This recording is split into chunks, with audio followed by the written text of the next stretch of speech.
Bienvenidos a la Escuela Dominical Ven, Sígueme.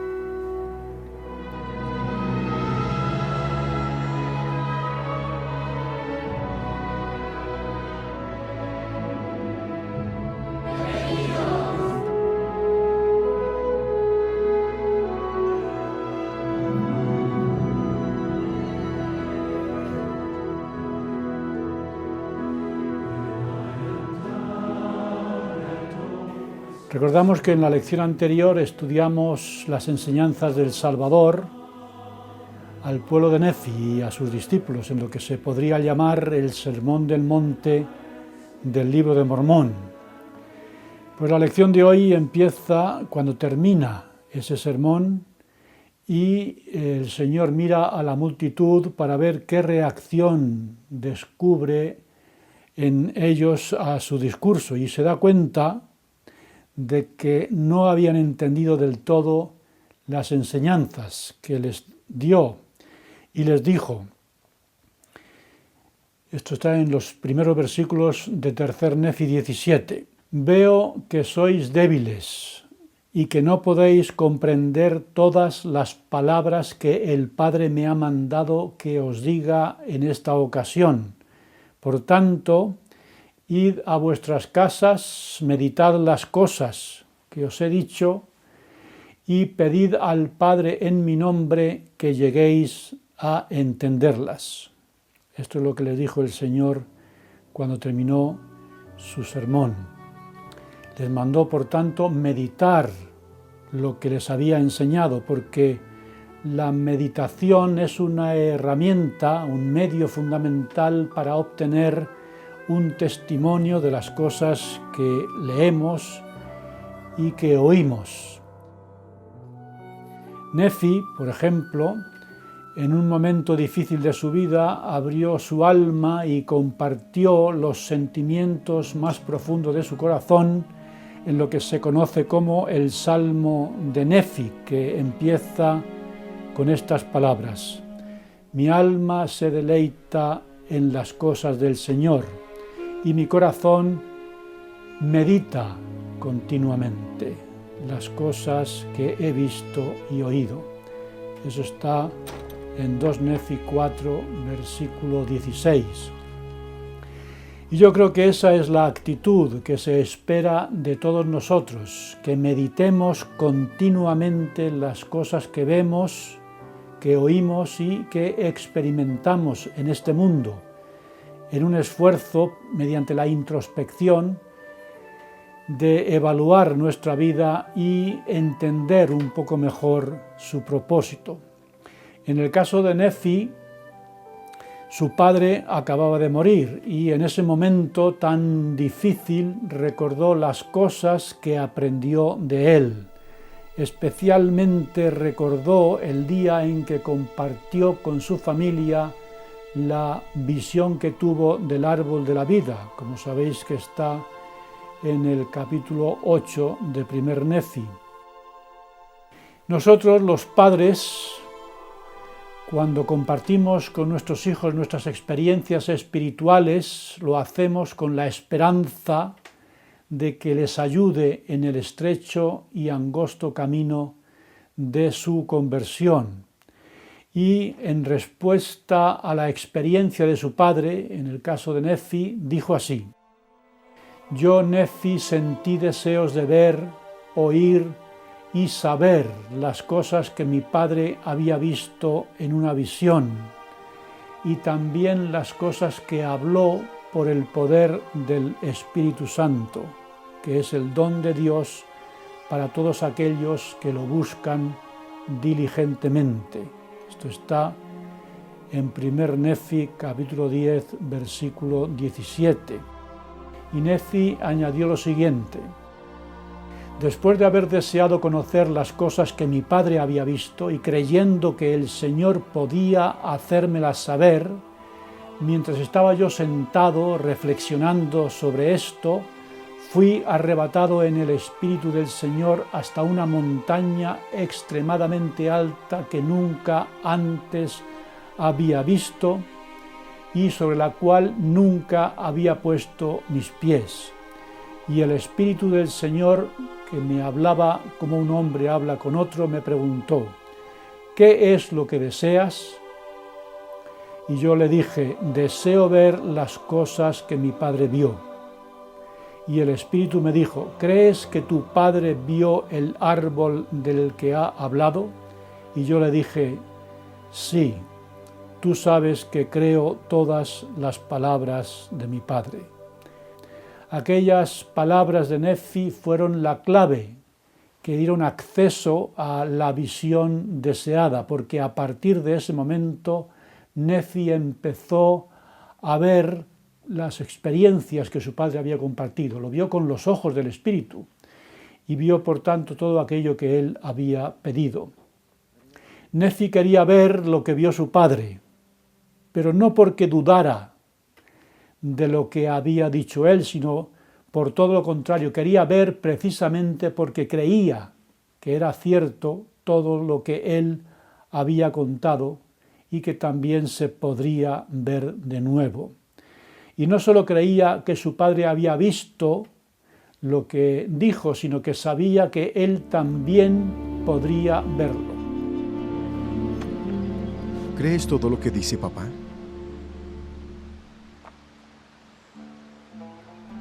Sí. ¿Por qué?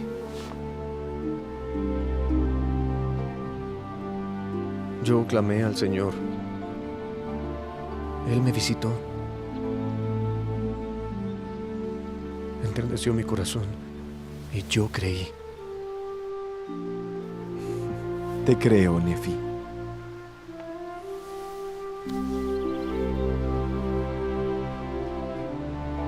Nefi tenía fe en su padre, fe en sí mismo y también tenía fe en el espíritu de revelación, y por eso deseaba tener su propio testimonio para no vivir con luz prestada, porque creo que está claro que solo podemos enfrentar con éxito nuestra existencia con luz propia, sobre todo, en este caso, en Nefi, con la pérdida de su padre, que ya no estaba para guiarle en su vida.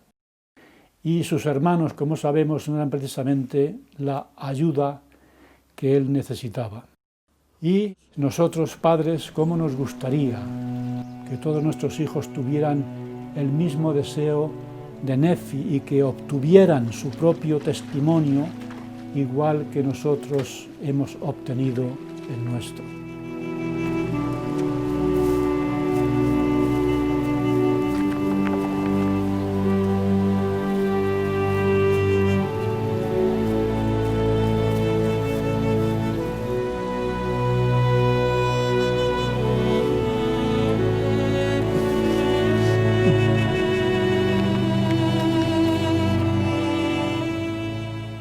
La meditación, como estoy comentando, abre esa puerta de la autosuficiencia espiritual, porque mientras Nefi meditaba todo lo que su padre había dicho, el Espíritu del Señor elevó su alma a una montaña muy alta, donde tuvo una experiencia espiritual que le permitió ver todo lo que su padre vio y mucho más, como se describe en los capítulos 11 a 14 de primer Nefi.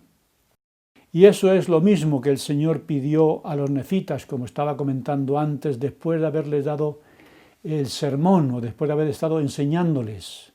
Y les pidió, les mandó meditar sus palabras en sus hogares para poder entenderlas. Esto es muy interesante porque eso es precisamente lo que nos están pidiendo ahora mismo los profetas y los apóstoles: convertir nuestros hogares en santuarios de fe, en los que Dios nos revele su voluntad. ¿Qué mejor lugar, me parece a mí, que el ambiente familiar para meditar, discernir, entender y dar sentido a las cosas que aprendemos en nuestra vida? La palabra santuario significa lugar santo. Un santuario debe ser un lugar en el que adorar a Dios más profundamente, contemplar su gloria y comprobar sus propósitos. Comprobar que ciertamente eso es lo que Dios espera de nosotros y que es posible. Nuestro hogar debería ser un lugar santo en el que recibir las revelaciones de Dios y entender mejor sus palabras. Convertir nuestro hogar en un santuario de fe es convertirlo en un templo, en ese monte extremadamente alto al que el Espíritu de Dios arrebató a Nefi para que pudiera tener la misma visión que tuvo su padre Ley del árbol de la vida. Por eso, todos los hogares deberían ser una casa de oración, una casa de ayuno, una casa de fe, una casa de instrucción, una casa de gloria, una casa de orden y una casa de Dios, como leemos en Doctrina y Convenios 88, versículo 119. Es decir, un lugar en el que el ambiente santo invite a meditar, a reflexionar y a desarrollar una vida interior que nos ayude a comulgar con lo sagrado. La relación entre los padres y los hijos debería crear en el hogar un ambiente que ayudara a tener experiencias semejantes a las que encontramos al final del capítulo 17 de Tercer Nefi que estamos estudiando en esta lección. Leemos que el Señor mandó a los padres y a las madres que trajeran a sus niños pequeñitos y que los colocaran alrededor de él. Al que se arrepintiere y viniere a mí como un niño pequeñito, yo lo recibiré, porque de los tales es el reino de los cielos.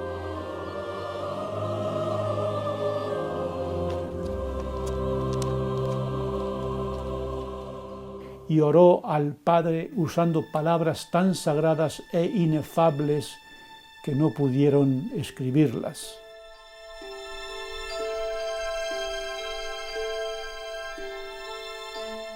Después de la oración, Jesús bendijo a los niños uno a uno, rogando al Padre por ellos, y mientras los bendecía, lloraba de emoción. En aquel ambiente sagrado, los cielos se abrieron y bajaron ángeles en medio de gran gloria. Rodearon a los niños ante la mirada asombrada de la multitud, que eran unas 2.500 personas, y en este caso fueron los padres, podríamos decir, los que fortalecieron su testimonio al ver a sus hijos bendecidos por el Señor.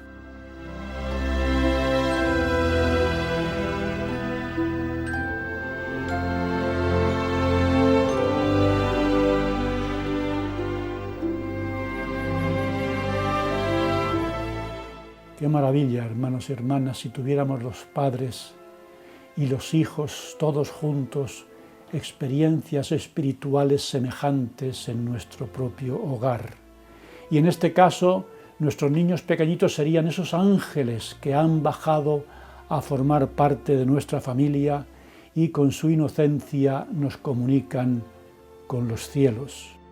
Y los que ya no tenemos niños pequeñitos en casa, recordemos lo que dijo el Señor a sus discípulos: si no os volvéis y os hacéis como niños, no entraréis en el reino de los cielos. Eso está en Mateo 18:3.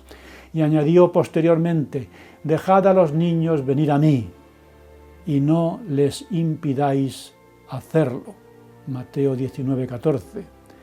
El Señor, por tanto, nos invita a dejar venir a Él al niño que todos llevamos dentro.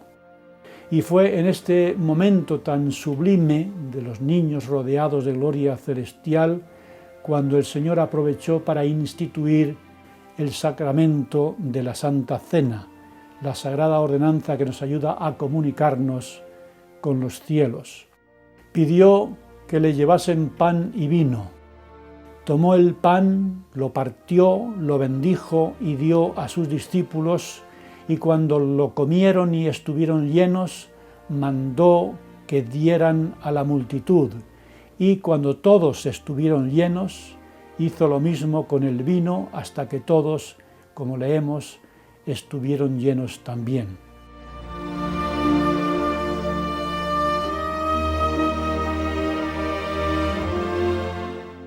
Claro, la pregunta que nos hacemos aquí, ¿de qué estuvieron llenos? ¿De pan y de vino? ¿Tanto comieron y tanto bebieron? La respuesta a esta pregunta está en el capítulo 20, en el que Jesús administró de nuevo el sacramento de la Santa Cena a los del pueblo. Y leemos que les dio de comer pan y de beber vino, y les dijo: el que come de este pan come de mi cuerpo para su alma, y el que bebe de este vino bebe de mi sangre para su alma. Y su alma nunca tendrá hambre ni sed, sino que estará llena. Y cuando toda la multitud bebió y comió, fueron llenos del Espíritu. Aprendemos pues que participar de la Santa Cena adecuadamente nos llena del Espíritu de Dios. Esa es la promesa que hizo el Señor cuando explicó el propósito del sacramento, diciendo: cuando tomaron el pan, les dijo: haréis esto en memoria de mi cuerpo, y será un testimonio al Padre de que siempre os acordáis de mí. Y si os acordáis siempre de mí, tendréis mi espíritu para que esté con vosotros. Está en el capítulo 18, versículo 7. Y cuando todos bebieron el vino, les dijo el Señor: lo haréis en memoria de mi sangre, que he vertido por vosotros, para que testifiquéis al Padre de que siempre os acordáis de mí. Y si os acordáis siempre de mí, tendréis mi espíritu para que esté con vosotros. Esto es el capítulo 18, versículo 11. Al tomar la Santa Cena, por tanto, debemos acordarnos del Señor. Este es el momento de recordar quién es Jesucristo y qué es lo que ha hecho Él por nosotros. Al tomar el pan, recordamos que se comprometió en la vida preterrenal a ser nuestro Salvador, que bajó a la tierra a tomar un cuerpo y que estuvo en este mundo ejerciendo su ministerio. Y entonces debemos recordar sus enseñanzas y su ejemplo, y debemos evaluar nuestra vida para ver si estamos cumpliendo todo lo que Él enseñó, y debemos comprometernos a hacer los cambios que sean necesarios. Y al tomar el vino, en nuestro caso el agua, recordamos la expiación de Jesucristo y la promesa de que si nos arrepentimos, el Señor nos perdonará y nos limpiará con su sangre. Y hablando de la Santa Cena, hay una experiencia muy interesante. El presidente David O. McKay dijo que en todas las reuniones de la Iglesia la más importante es la reunión sacramental, y contó que no dio mucha importancia a la Santa Cena hasta que le ordenaron diácono y le asignaron repartirla por primera vez. En aquella ocasión, uno de los diáconos veteranos le advirtió: cuidado con el hermano Smith, tal vez tengas que despertarle.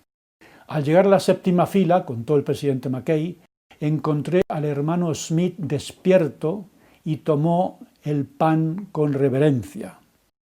Cuando volví a la séptima fila para repartir el agua, esta vez parecía que mi amigo había acertado. El hermano Smith tenía la cabeza inclinada y los ojos cerrados. Parecía estar dormido. ¿Qué podía hacer o decir yo? Miré su frente arrugada y su piel envejecida y desgastada por años de duro trabajo y muchas dificultades. Contaban de él, del hermano Smith, que sufrió mucha persecución como miembro de la Iglesia cuando vivía en su país, Alemania. Y contaba el presidente McKay: decidí tocar su hombro suavemente con la esperanza de despertarle. Al extender mi brazo, levantó la cabeza lentamente y vi lágrimas deslizándose suavemente por sus mejillas. En sus ojos había una expresión de amor y de gozo. Lentamente tomó el agua y supe sin duda alguna que aquel anciano sentía algo sobre la Santa Cena que yo nunca había sentido. El hermano Smith se había comunicado con el cielo y el cielo se había comunicado con él. Y esto mientras los demás pensaban que estaba dormido. El elder Dallin H. Oaks, en el discurso La reunión sacramental y la Santa Cena, que dio en la Conferencia General de octubre de 2008, dijo: la ordenanza de la Santa Cena convierte la reunión sacramental en la más sagrada e importante de la Iglesia. Y añadió: algunos jóvenes e incluso algunos adultos todavía no han llegado a entender el significado de esta reunión ni la importancia que tiene en ella la reverencia. El elder Oaks dijo que la reunión sacramental debería ser un tiempo de meditación acompañado del espíritu de oración, y añadió que de esa manera nos hacemos merecedores de la compañía y de la revelación del Espíritu. Y yo creo que es verdad, como dice el elder Oaks, que a veces no hay mucha reverencia en nuestras reuniones sacramentales. Eso a veces me ha obligado a mí, en alguna ocasión, a cerrar los ojos durante el tiempo de la Santa Cena para poder concentrarme en lo que estoy haciendo. Y después, como cuenta el presidente Mackay en su experiencia, no falta quien se acerque a mí al terminar la reunión para decirme: oye, ¿estás cansado? Y yo digo: no, ¿por qué? Dice: porque es que te he visto dormido durante la reunión. Pero realmente, ¿quiénes son los que están dormidos durante la reunión sacramental y durante la Santa Cena?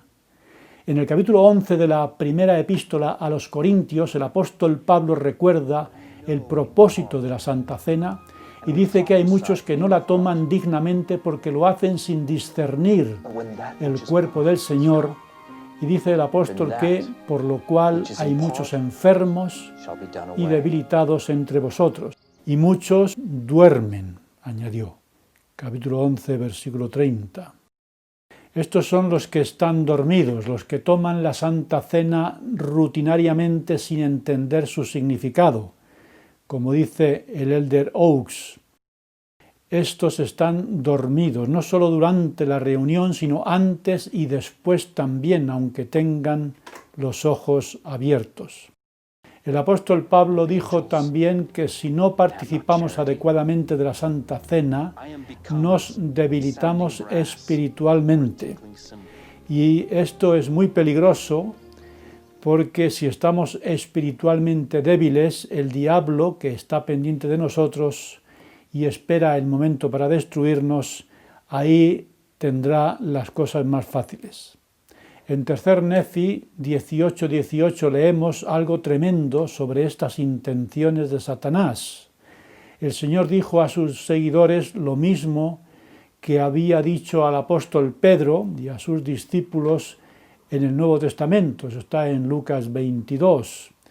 Dijo así el Señor: Satanás desea poseeros para zarandearos como a trigo, es decir, que quiere cribarnos para eliminar todo lo divino que hay en nosotros, meternos en su granero y convertirnos en sus discípulos, como parte de su cosecha, algo que ya intentó, como sabemos, en la vida preterrenal. Y ese es el mundo que el diablo quiere para nosotros.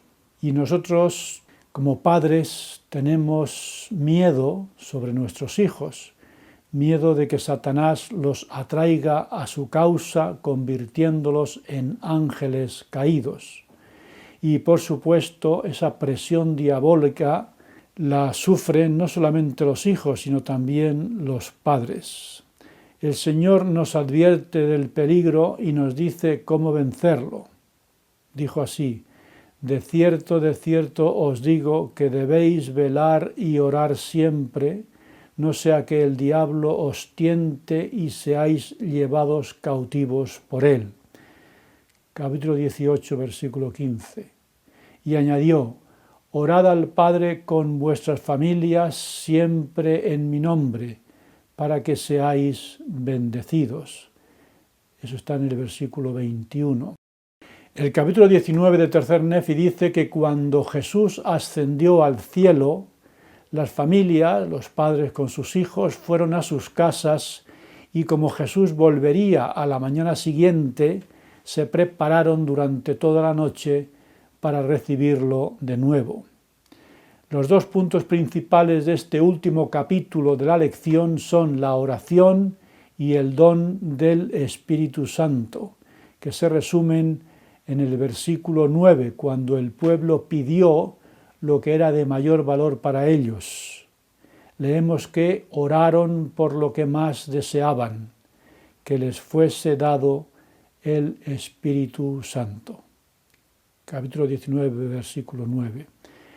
Necesitaban sentir la influencia del Espíritu, eso es lo que el pueblo pedía. ¿Y cómo conseguirlo? Recordemos que el Elder Oaks dijo que la reunión sacramental debería ser un tiempo de meditación acompañado del espíritu de oración, y añadió que de esa manera nos hacemos merecedores de la compañía y de la revelación del Espíritu por medio de la Santa Cena y de la oración. Por tanto, hermanos y hermanas, el título de esta lección que desarrolla los capítulos 17 a 19 de Tercer Nefi es: He aquí, es completo mi gozo.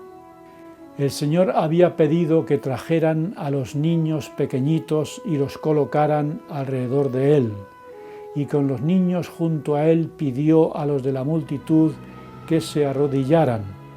Y el Señor se arrodilló también y oró al Padre con palabras tan maravillosas que no había idioma capaz de reproducirlas. El gozo que llenó las almas de los cientos de personas presentes al oír al Salvador orar por ellos al Padre se convirtió en un lenguaje irreproducible, y lo encontramos en el capítulo 17, versículo 17. Y la fe del pueblo era tan grande que ese mismo gozo llenó también al Señor, que les dijo: benditos sois por causa de vuestra fe, y ahora he aquí es completo mi gozo.